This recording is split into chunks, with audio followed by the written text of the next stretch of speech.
Welcome to Tradition and Sanity. Some of my favorite American folk songs and musicians, from Appalachian hillbillies to maritime Canada, by Julian Kwasniewski, read by the author. A man should learn all the songs he can. So says the indomitable Hilaire Belloc, the man who walked from France to Rome in a mostly straight line, who braved the mountains of Italy and Spain, and who, not having any mountains in England to challenge him, once walked the 55 miles from the Carfax Tower in Oxford to the Marble Arch of London in just over 11 hours. And he was always singing songs all the way. Some he had composed, others that he learned. To him, singing was a joy, and yet the English, despite having many songs to choose from, sing less in these last sad days of ours. He wrote that 100 years ago in The Cruise of the Nona. Here's the full quotation. A man should learn all the songs he can. Songs are a possession, and all men who write good songs are benefactors. No people have so many songs as the English, yet no people sing less in these last sad days of ours. One cannot sing in a book. Could a man sing in a book, willingly would I sing to you here and now in a loud voice the corned beef can and the tomcat, those admirable songs which I learnt in early manhood upon the Atlantic seas. To the end of pleasing both Belloc and my readers, I wanted to share some of my favorite folk songs from the American tradition. Yes, there are many beautiful ballads stemming from the British Isles, Scottish, English, and Irish love songs, laments, and drinking songs. Many of these left their influence on America. These are wonderful and perhaps more widely known. I love them myself, and I wouldn't discourage anyone from learning them. Yet, I sometimes feel a strange sense of uprootedness when a group of young Americans only knows and sings folk songs from the Old World. The only North American music young people seem to know is pop songs. I've noticed this to some extent in both university and parish settings, among Wyoming Catholic College alumni and FSSP young adult groups. There is something a little strange about people who've never been to Ireland singing "As I Came Over the Cork and Kerry Mountains," or the list of places in Down the Rocky Road to Dublin. Left the girls of Tuam on the rocky road to Dublin, in Mullingar that night, went off to Holyhead, the boys of Liverpool, etc. The lyrics are an excuse for singing a fine tune, and that's all well and good. But something's missed when you are singing highly local or placed songs with no relation to the place. I've actually been to two of those places, Dublin and Mullingar, and it's a funny feeling to sing this song, which everyone takes in the abstract, and all of a sudden to think about having been there. This is why we should learn some songs about our own homeland, our states and locales. Rootedness, in general, is an important and scarce thing, and music, in its live and spontaneous form, another unique and sacred thing, gives a unique perspective on place. There's nothing quite like being able to sing about a place where one lives or has lived, an experience or shared profession relating to the land, the landmarks, the turns of the road you yourself have trodden or driven or ridden. Thankfully, Wyoming, where I grew up and still live today, is a place worthy of being immortalized in song. And if you live in Wyoming or another western state like Colorado or Montana, it's easy to find songs about them. Lights flicker on in a town neath the mountain, where night first comes down like a patch of black satin, and the road seems too long between Casper and Jackson, when you're tired of traveling alone. Of course, song is a way of living vicariously too, and that's why songs about rambling through the Irish hills, sea shanties, logging songs, and the like are also appropriate to learn. The world needs more live music, springing up from our souls and onto our own lips. Many of the songs I'm about to share are about places that are far away for most of us, even in North America. Nova Scotia, Ontario, the Carolinas, Wyoming. At least they are ours in a way that others are not. Let's look at some from the Americas. Along the way, I'm going to include a few non-American ones as well, because they are performed by the same American musicians and are too good for me not to. Music in the home. Gordon Bach, some of whose lyrics have already been quoted above, deserves our attention. Only a half professional, Bach was a sailor before he was a musician, and when in the 1960s he began to experience success concertizing, he refused to go full time with performing. He wanted to preserve the enjoyment of amateur music. For Bach, music is first and foremost to be enjoyed live and by playing it yourself. That's what makes it folk music or music of the people. Quote, a large part of the music I sing has been given or sent to me over the decades, simply because people have heard what I sing and want to share something they find important. I have to trust that there will always be people who need the beauty and wisdom in the old songs, who simply find their awe refreshed in the mystery in them. I know there will always be those who need to make music from their own or from other people's experiences. Who knows what folk means today? For half a century, people have been painting that label on whatever they're trying to sell. But there's an intense electric connection when someone like Cathal McConnell sits you down in a kitchen and actually teaches you his version of an old song that was given to him in the same way. I liken that experience to what it might be like to climb down the Grand Canyon on your own 2 feet in your own sneakers. End quote. Bach used to perform in large auditoriums, but prefers the house concert style. To me, it's back to where it belongs, in people's homes. House concerts, of course, they're just wonderful. You're done working, then you toddle off to bed. End quote. Cathartic working music. Of his own involvement with sailing, Bach said, I've spent a lot of my time among maritime people, absorbed stories and drawn from my own experiences as well as from many other people's experiences. Stories they've told me, poetry they've written, and the things I've experienced because of the music I've made or gathered and passed on. And an important category of American folk music is working songs, ones to sing while you work, but especially ones that meditate on the profession and its joys and hardships. It seems like there are a few comparatively positive songs in this genre, especially when it comes to mining and fishing. Coming to grips with such grueling and dangerous work necessitates some sort of catharsis. That's what I believe is going on in the songs that speak of how the winters drive you crazy and the fishing's hard and slow, or the fate of miners buried alive. Few are as poignant as the ballad Three Fishers, written in the 19th century by English poet, novelist, and Anglican priest Charles Kingsley. In it, the drowning of the fishermen and the mourning of their wives gives rise to a haunting refrain. Three fishers went sailing out into the west as the sun went down. Each thought on the woman who loved him the best, and the children stood watching them out of the town. For men must work and women must weep, and there's little to earn and many to keep, though the harbor bar be moaning. Here's the poem set to music by Nathan Rogers.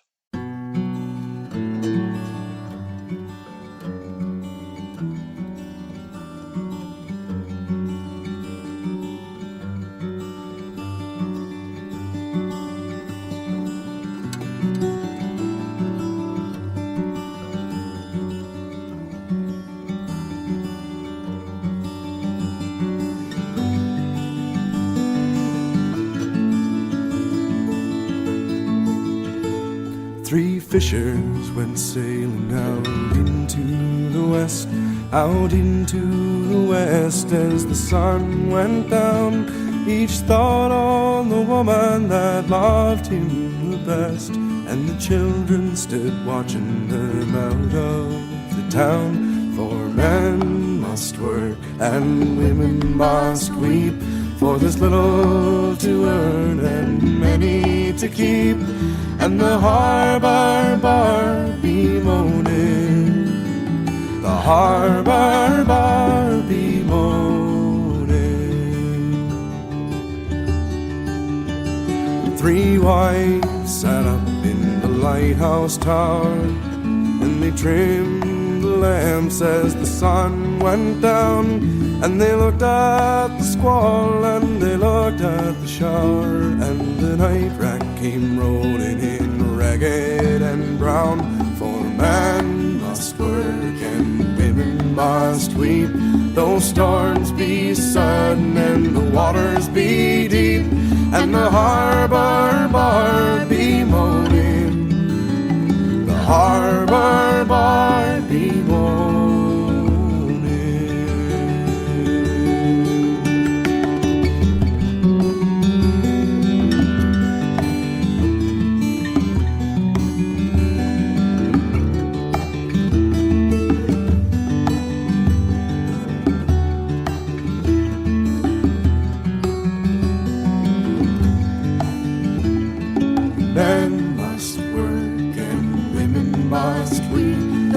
storms be sudden and the waters be deep and the harbor bar be moaning, the harbor bar be moaning.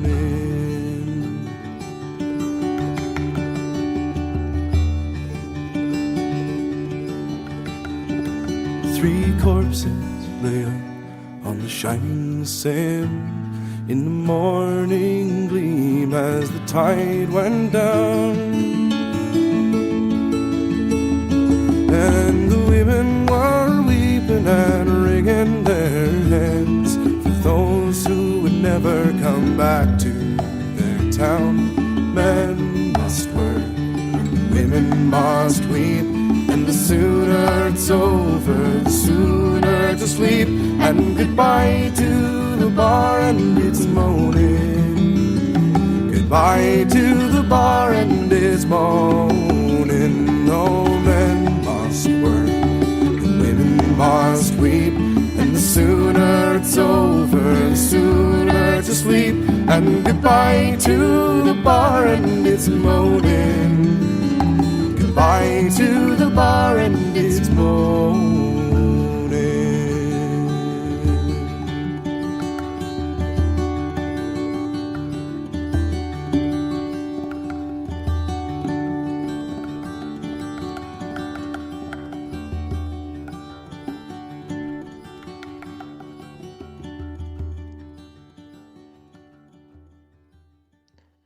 A favorite of mine when it comes to nautical themes, Farewell to Nova Scotia was adapted around World War I from an 18th century Scottish song into the version we now know. It is the song of a sailor lamenting that the time has come to sail on his warship from the rugged Nova Scotia, and perhaps join his 3 slain brothers in battle.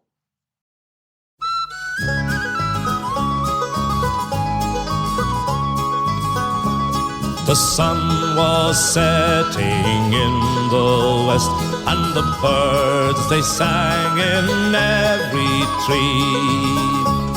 All nature seemed inclined for to rest, but alas, there was no rest for me. Farewell to Nova Scotia, you sea-bound coast, let your mountains dark and dreary be. And while I am far away o'er the briny ocean tossed, would you ever heave a sigh or a wish for me? I grieve to leave my native home, I grieve to leave my comrades all, and my poor old aged parents I love so much, and the bonny, bonny lassie that I adore.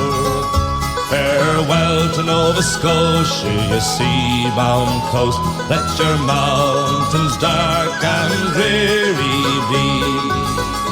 And when I am far away o'er the briny ocean tossed, would you ever heave a sigh or a wish for me? The drums do beat and the wars do alarm, and the captain's call we must obey. So farewell, farewell to my Nova Scotian home, for it's early in the morning and I must away.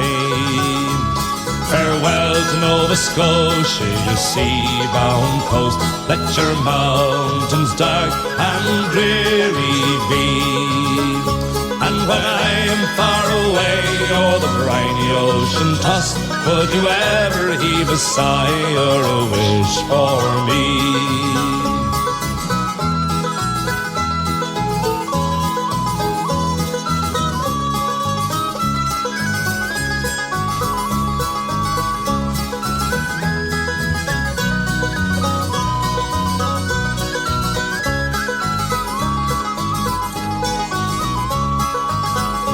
I have 3 brothers, now they're at rest. Their hands are folded across their breasts, and a poor simple sailor just like me must be tossed and left on the deep blue sea. Farewell to Nova Scotia, you sea-bound coast. Let your mountains dark and dreary be.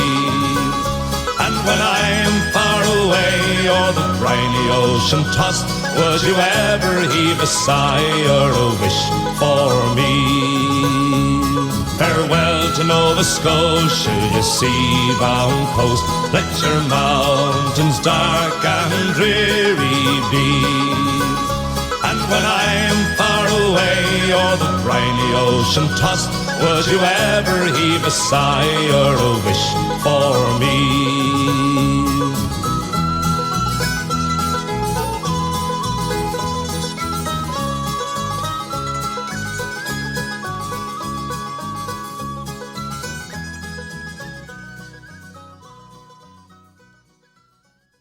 For evidence of how different a character performers can give to a song, listen, after that rousing rendition, to Cindy Collette and Gordon Bach's mournful, slow, and melancholic harmonization.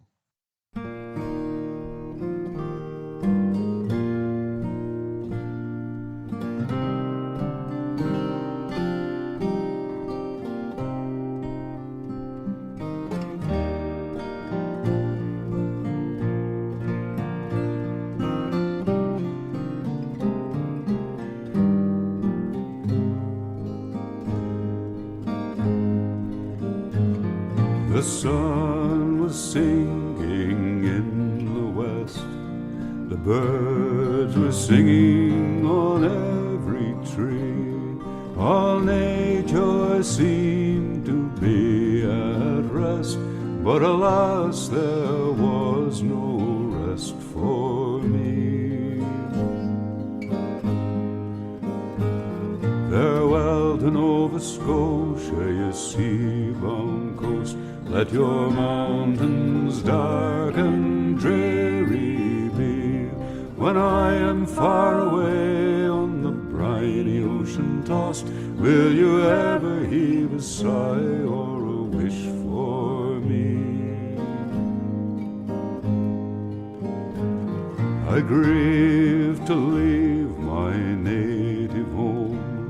I grieve to leave my comrades all, my parents whom I love so dear, and the bonny, bonny lass I do adore.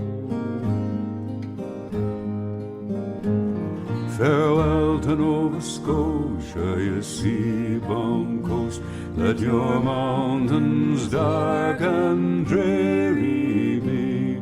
When I am far away on the briny ocean tossed, will you ever heave a sigh or a wish for me?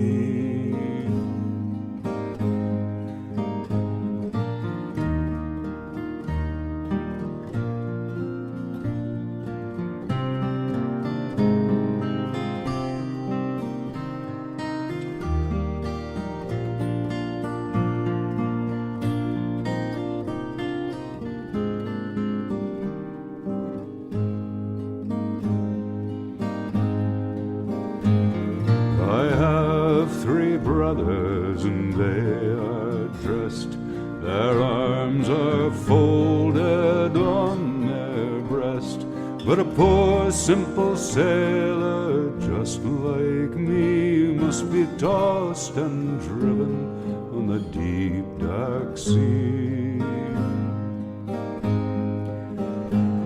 Farewell to Nova Scotia, you sea-bound coast. Let your mountains dark and dreary be. When I am far away on the briny ocean tossed, will you ever heave a sigh or a wish for me?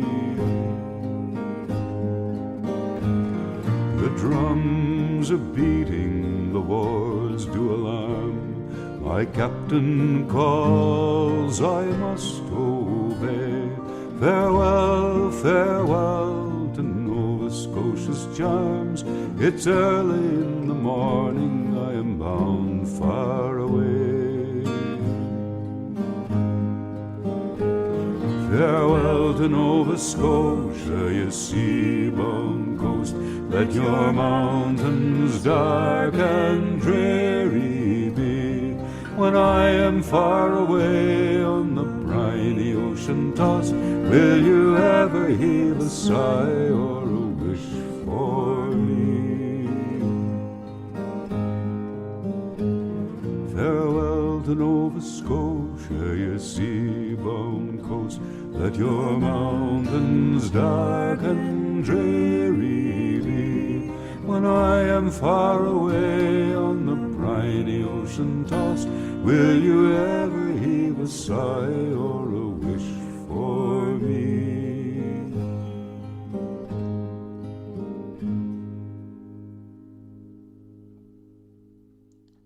The next song, written by the English musician Jez Lowe, takes inspiration from a gravestone on the northern coast of England, where local people had buried the bodies of sailors from a Norwegian fishing boat that had sunk offshore in a storm.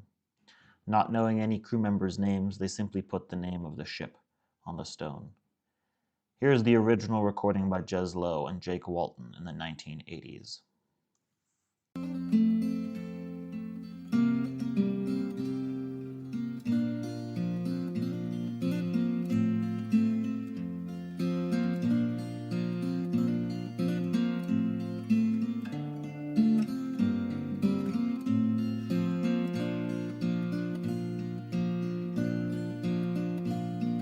Sleep, why do you wake me with these dreams you bring? Dreams came to me where I lay, and deep the melody the wild waves sing, and my love is far, far away. Oh, and pity the hearts the wild waves part, me love sails the bonny bark, the Bergen.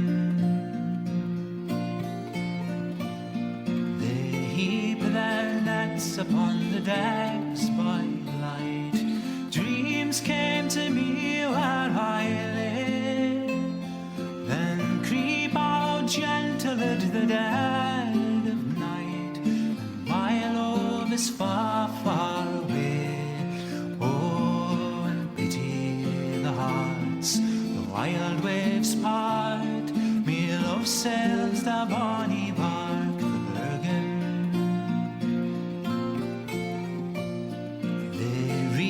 The harvest of a cold night sea, dreams came to me where I lay. It leaps with heron beneath his decks for me, and my love is far, far away. Oh, and pity the hearts the wild waves part, me love sails the bonny bark, the Bergen.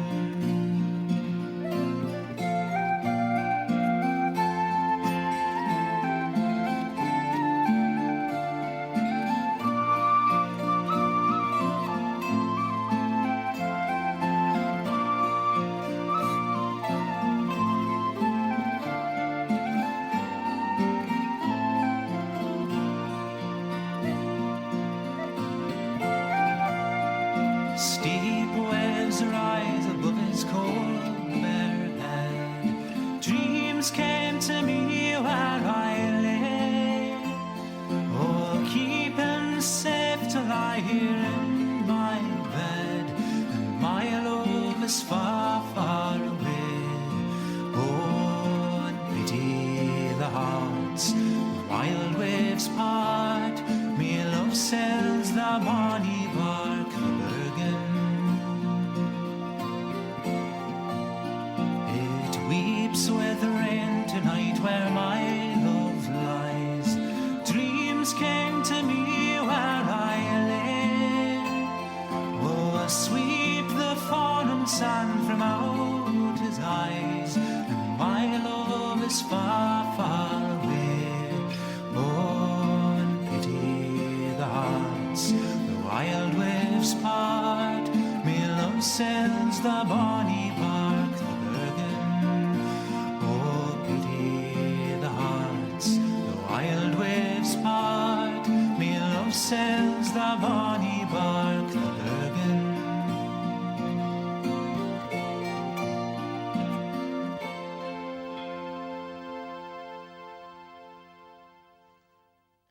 There is another beautiful, more recent version by Gordon Bok, which I link to in the article. As to the lyrics of this song, I'd like to point out how the internal rhymes or partial rhymes at the beginning of lines, not just the rhymes which end them, add more cohesion to the song, apparently rewritten quite a lot. Sleep, why do you wake me with these dreams you bring? Dreams came to me where I lay. Deep, the melody the wild waves sing, my love is far, far away. They heap their nets upon the decks by light. Dreams came to me where I lay, then creep out gentle in the dead of night. My love is far, far away, and so on. One of my favorite profession songs from the bluegrass tradition is The Miner's Silver Ghost, from an age when miners and railway workers ran the world. I love how itchy the tune is and how it gets under your skin with just the right amount of speed, driving bass, anticipation, and haunting slide guitar notes. Whenever some mountain slides and men are lost. Yes, whenever that happens.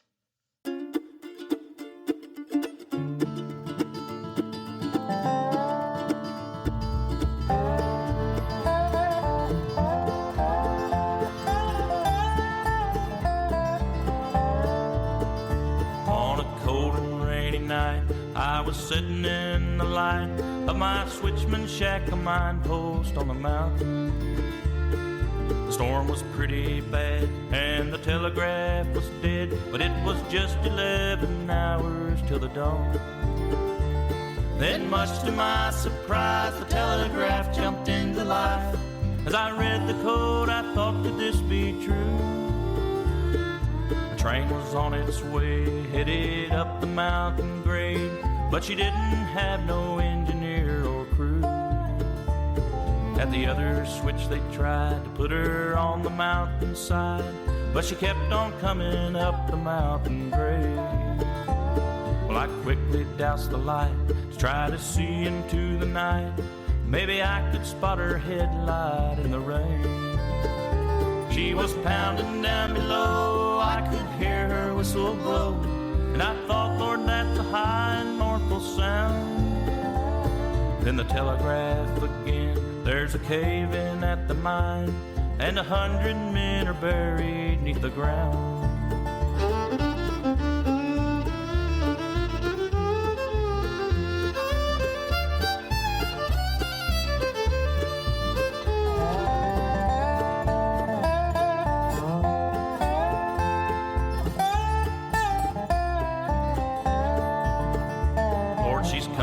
I see around the bend and straight at me, and her boiler's glowing red as coal in hell. The headlight switches wide, searching all the mountainside, but the only sound she's making is a wail. Then I recognize the train by the number and the name. It's the Miner's Silver Ghost 041. Then she vanished up the track by the lonely switchman shack, like a mother who was looking for her son. Now I heard a story of how an engine went to glory over 50 years ago on this same line. It was steaming for a cave, and there were men who needed saved, but it missed the curve and trestle near the mine. And every now and then you'll hear a whistle on the wind. If a mountain slides and many men are lost, it's a high and lonely wail searching up and down the mountain. It's the train they call the Miner's Silver Ghost. The train they call the Miner's Silver Ghost. The train they call the Miner's Silver Ghost.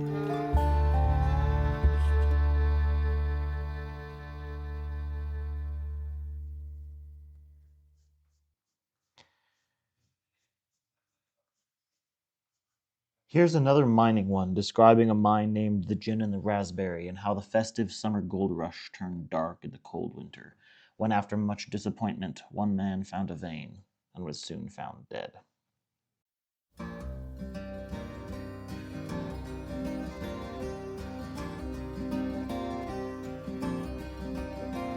While hunting for fox, we first came this way.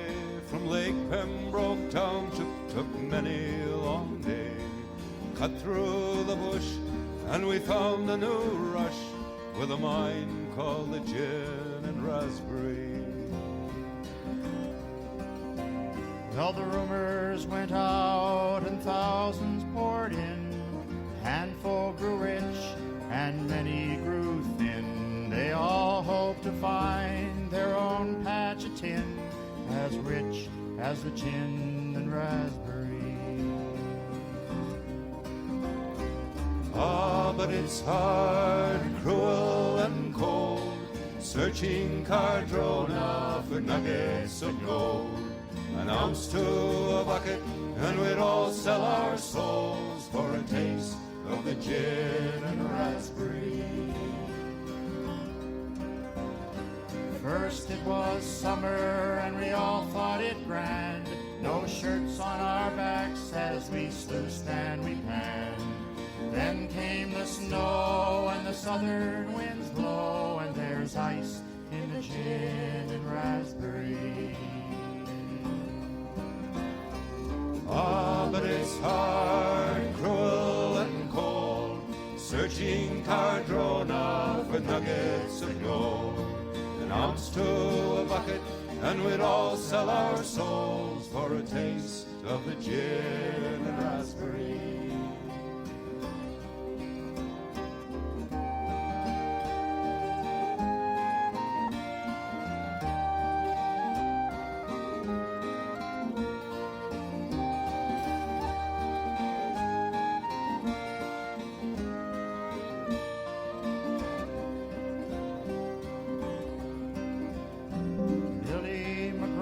He worked hard and worked long, ready to smile and to give us a song.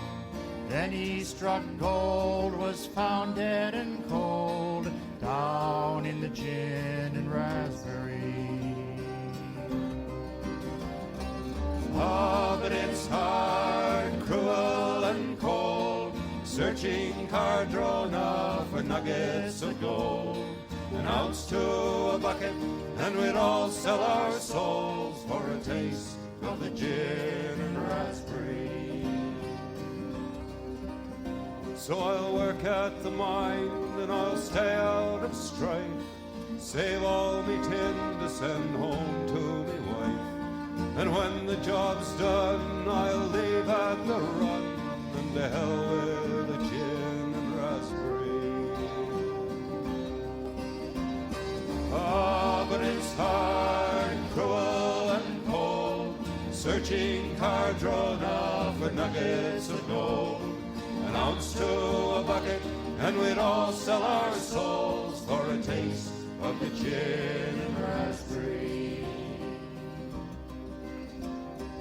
Ah, but it's hard, cruel and cold, searching Cardrona for nuggets of gold.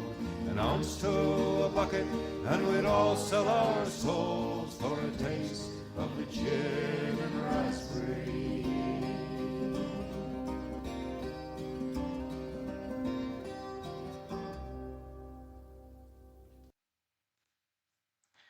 To the far north lies Canadian logging land, and I must confess a little romantic jealousy for the rustic life of logging. Ah well, I've probably missed my window of opportunity for that, but if ever I have a son who wants to go logging for a summer job, why then, he'd have my blessing. Same is true of commercial fishing, especially in Alaska. Here we find another genre of work song.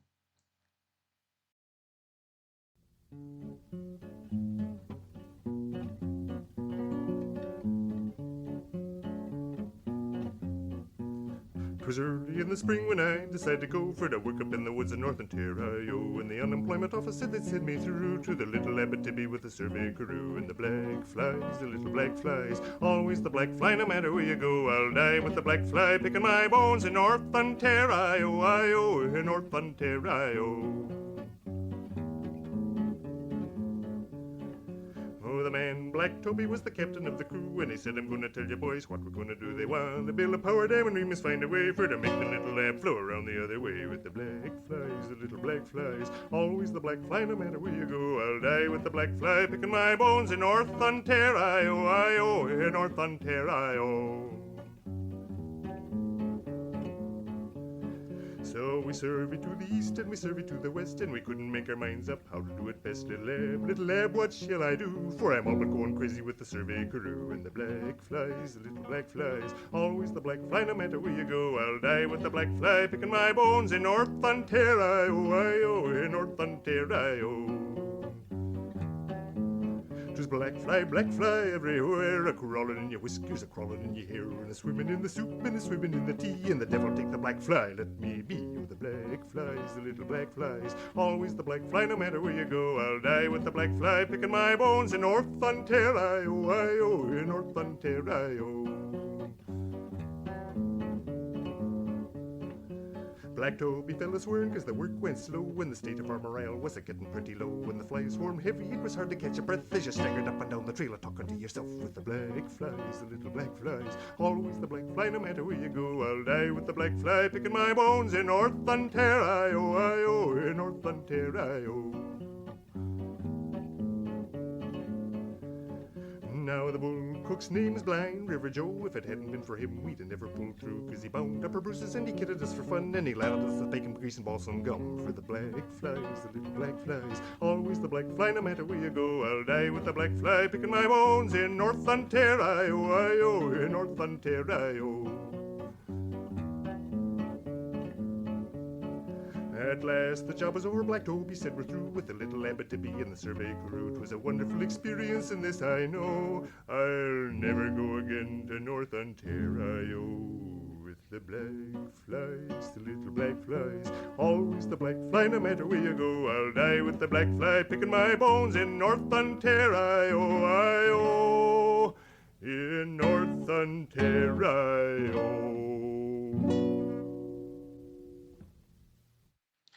Bill Staines' logging song is often what I start early work mornings with, along with strong coffee. And you'll see why after about 5 seconds of listening. It's probably the only purely positive work song on the list. No one dies or is eaten by flies, gets murdered, etc.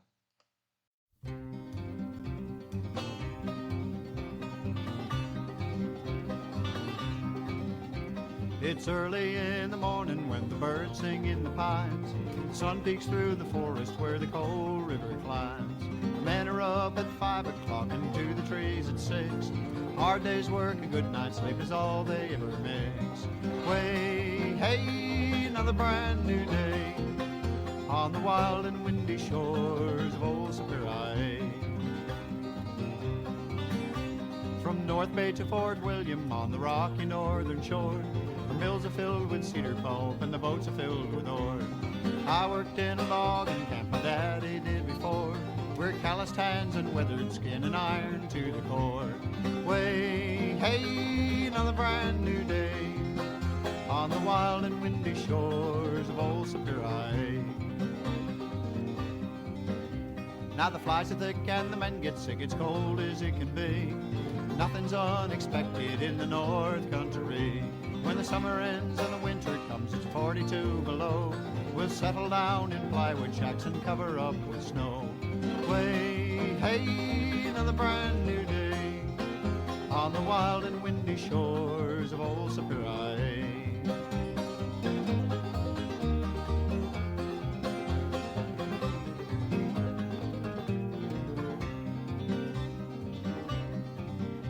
Now when I die, I will have seen the wonders of the sea, and I will have climbed the mountains in the western country. Most of all, I won't forget the wild and wondrous thing, the falling of the timber when it's early in the spring.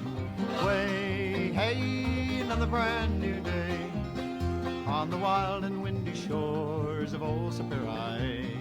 Way, hey, another brand new day on the wild and windy shores of old Superior.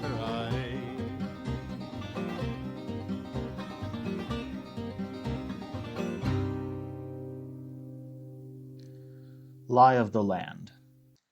Singing about your very own state is special in a way no other song can be. One of the most special to me is Wild Birds, which speaks of the long roads leading through Wyoming to Montana, and the friendly, simple folk who live in the small towns.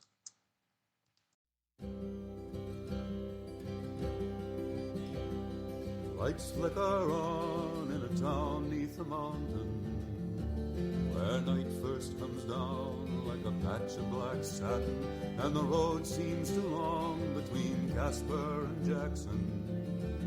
When you're tired of traveling alone,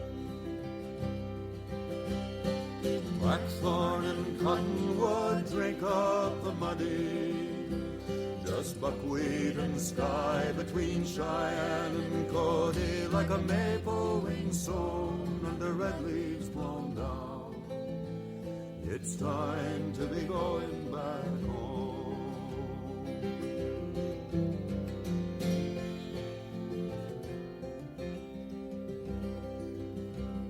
You cross the Wind River on your way to Big Timber.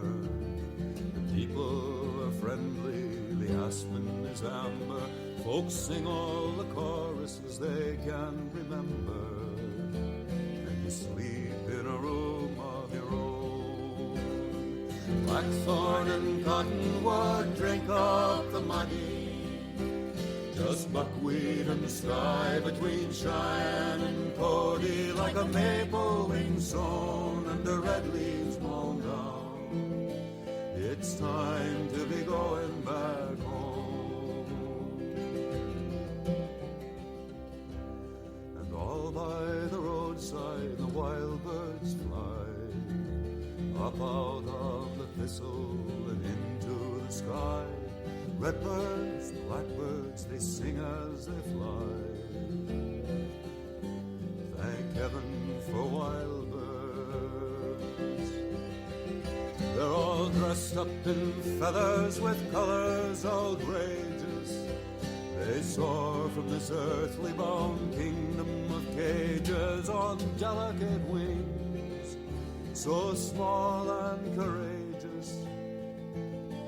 It's time to be going back home. Blackthorn and cottonwood drink up the muddy, just buckwheat and sky between Cheyenne and Cody, like a maple wing sown under red leaves blown down. It's time to be going back home.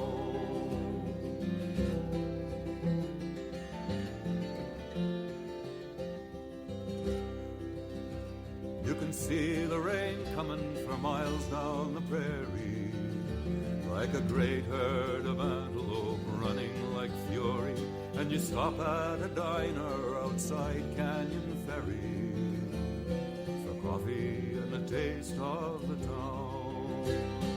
Blackthorn and cottonwood drink up a muddy, just buckwheat and sky between Cheyenne and Cody, like a maple wing sown under red leaves blown down. It's time to be going back home.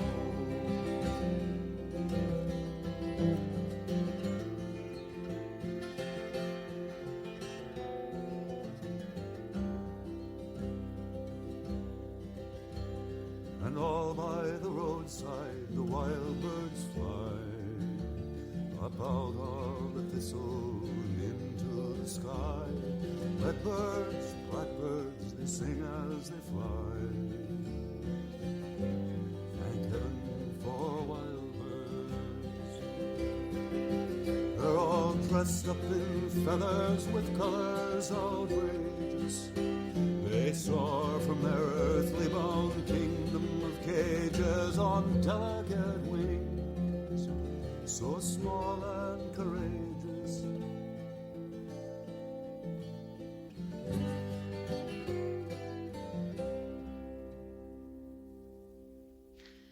John Denver is not the most breathtaking or original musician to my ear, but he did get a few ballads really right, and they are thoroughly American, none more so than Country Roads.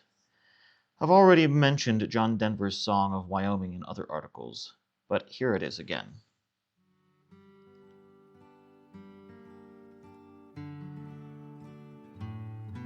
I'm weary and tired, I've done my day's riding. Nighttime is rolling my way. The sky's all on fire, and the light's slowly fading. Peaceful and still ends the day. Out on the trail, night bird is calling, singing his wild melody. Down in the canyon, the cottonwood whispers a song of Wyoming for me.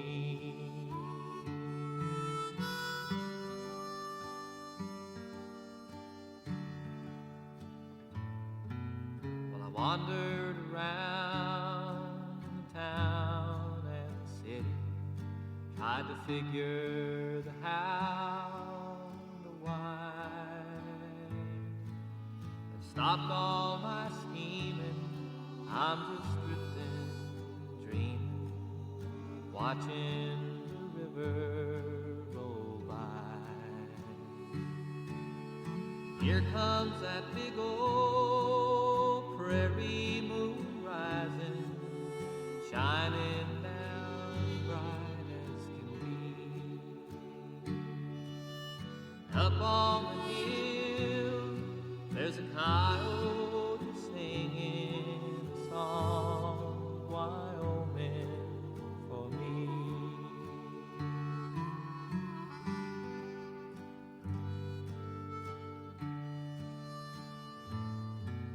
Now it's whiskey and tobacco and bitter black coffee.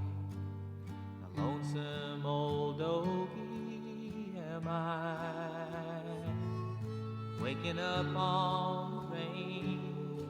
Lord, I feel like an angel, feel like I almost could fly. Drift like a cloud out over the badlands, sing like a bird in the trees. The wind in the sage sounds like heaven singing the song of Wyoming to me. A song of Wyoming for me.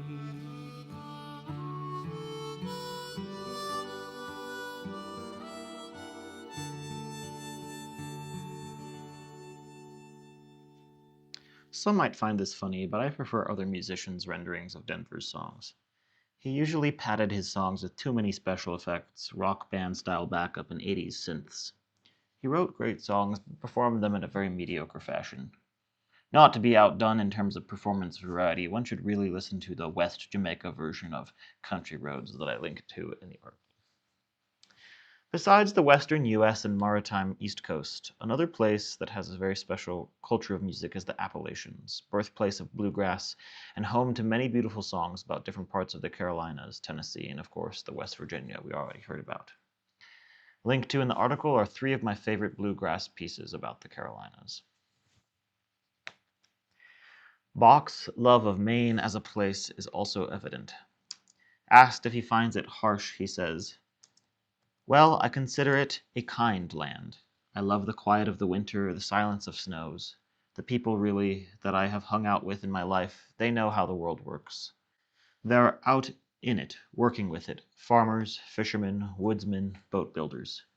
I think it's just a wonderful place to be with the world." Conclusion. I believe Bach and Belloc would have gotten along quite well. If any man knew as many songs as he could, Bach is that man who lived up to Belloc's admonition. As Bach says, "I know so many songs. They're like horses. You gotta feed them and let them out. You gotta exercise them. And if you don't, they're gonna wander off. You hope that somebody else will feed them. That's why I record them now." End quote. Most, if not all, of the songs I've shared here can be found online, with lyrics, chords, and sometimes even melodies, so you don't have to learn it just by ear. I hope you will enjoy listening to them and even learn to sing a few. Bach describes music in his home growing up. Quote, "Some holiday gatherings of my mother's people, after the food was done and the toasts were sung, the singing moved into the living room where the instruments were, and it kept going as the room darkened from afternoon to evening. I remember mostly the singing, the blend of the family voices in slow solo ballads or harmony, and the fact that they didn't need light to keep on singing. They played guitars in various forms, the old banjo, harmonica, whistle, or piano. They walked in the woods singing. They sang while they washed the dishes. They didn't make a big deal of it. I couldn't sing in tune, but no one ever told me not to sing in that family." End quote. I hope that will describe my family one day, and yours too. Consideration of the work that went into this article, please consider putting a tip in my tip jar, linked at the end of the article. Thank you for listening to Tradition and Sanity.